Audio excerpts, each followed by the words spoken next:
இன்னைக்கு ஆரம்ப பள்ளியில் பார்த்தீங்கன்னா, அரசாங்க ஆரம்ப பள்ளியில் பார்த்தீங்கன்னா 5ஆம் வகுப்பு மாணவன் 3ஆம் வகுப்பு படிக்கின்ற அந்த பாடத்தை படிக்க முடியல.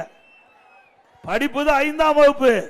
ஆனா அந்த 5ஆம் வகுப்பு மாணவன் 3ஆம் வகுப்பு பாட புத்தகத்தில் படிக்க முடியாத ஒரு சூழ்நிலை தமிழகத்தில் நிலவி கொண்டிருக்கின்றது.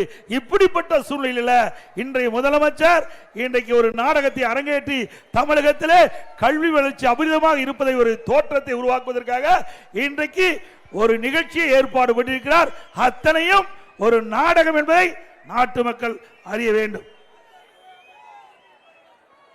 அதே போல இன்றைய தினம் நெல்லையில் ஒரு வகுப்பறையில் 2 மாணவர்கள் அரிவாளால் வெட்டிட்டாங்க.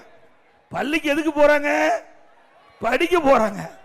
இப்போ அண்மையில் பள்ளிக்கூடத்துக்கு அரிவாளை தூக்கிட்டு போறான். அரிவாளை தூக்கிறதுக்காக பள்ளிக்கூடம் நடத்துறாங்க. இன்றைக்கு வெட்கக்கேடான ஆட்சி. இதுக்கு தமிழகத்தில் கல்வி வளர்ச்சி அபரிதமாக இருப்பதாக ஒரு தோற்றத்தை இன்றைக்கு தமிழ்நாடு அரசு இன்றைய முதலமைச்சர் இன்றைக்கு வெளிப்படுத்திட்டு இருக்கிறார்.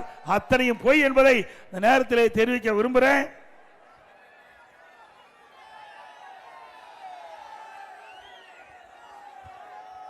அதோட இன்றைய தினம்